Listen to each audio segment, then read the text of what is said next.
Most Americans can't cover a $400 emergency. Here's how to fix that in 90 days, even on a tight budget. $1,000 covers most car repairs, medical copays, and home emergencies. Dave Ramsey's Baby Step 1, proven starting point for millions. Having it means you stop using credit cards for emergencies. Sell 5 things you don't use. Average person earns $200 to $400. Cut 2 subscriptions you forgot about. Saves $20 to $60 per month. Do 1 no-spend weekend. Saves $50 to $150.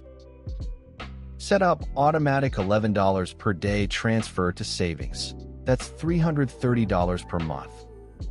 Open a high-yield savings account. Earn 4 to 5% APY. Name the account Emergency Fund.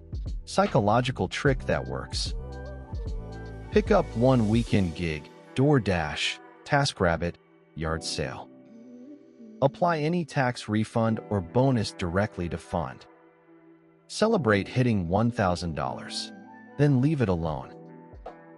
Download my free emergency fund tracker at https://fundbiz.gumroad.com.